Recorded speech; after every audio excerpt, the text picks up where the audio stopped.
Okay, we are moving forward with subtracting fractions, focusing on possibly having to regroup or borrow from the whole number. Let me move my seat a little bit. Okay, so I'm going to do the first problem for you, which is 6 1/8 minus 2 1/2. First thing I'm going to do here is line my problem up vertically, because that is how we solve our adding and subtracting fractions problems. Whole numbers should line up and your fractions should line up. Again, these steps are identical to adding until we get to the very end. Okay, I can't subtract here because my two denominators are not the same. They're not a common denominator, and to add or subtract fractions, you have to have a common denominator. So I'm going to do my normal steps. I'm going to multiply my first fraction by 2, which is the bottom denominator, and my second fraction I'm going to multiply by 8, which is the top denominator. Move those whole numbers over. You already know how I feel about those whole numbers. 1 times 2 is 2. 8 times 2 is 16. 1 times 8 is 8. 2 times 8 is 16. Now I have a common denominator. Both of the denominators are 16. Now I have to see, can I actually successfully do this subtraction? I have 2. Can I take 8 away?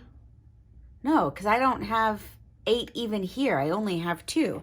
So we have to borrow from our whole number.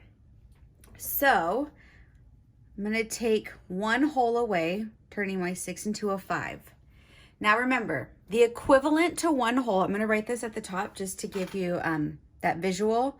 The equivalent to 1 whole here would be 16 over 16. Whatever your denominator is, will tell you what the equivalent to 1 whole will be. So 1 whole is 16 over 16. I borrowed a whole from here, so I have to add the equivalent whole fraction over here. Denominator stays the same. We're going to add 16 to 2.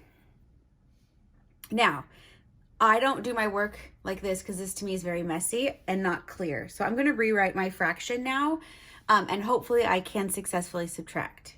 So my whole number is now 5. 16 plus 2 is 18. Denominator 16, that stays the same.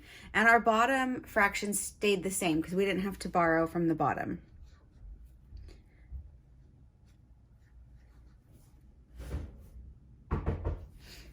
Okay, so we have followed pretty much up until having to borrow the same steps as we would for addition. So now I look at, I have 18, which I can't really show you on my hands. I have 18, can I take 8 away? Yeah, we can. So we can subtract. Denominator 16, that stays the same. 18 minus 8 gives you 10. And then you subtract your whole numbers. 5 minus 2 is 3. Okay, so we're almost there. We have 3 and 10 over 16. What is the last step we do for any fraction problem? Hopefully you are screaming to simplify.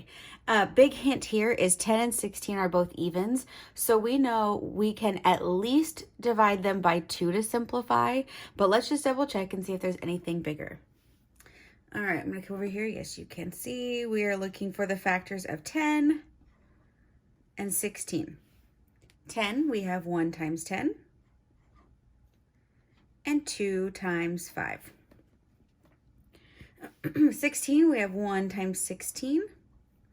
Let's see, 2 times 8 and 4 times 4. I'm gonna look at what we have in common here. We have 1 in common, and we have 2 in common.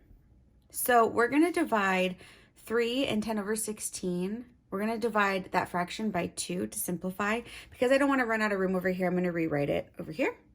So I'm going to take 3 and 10 over 16, and I'm going to divide my numerator and denominator by 2. Bring that whole number over.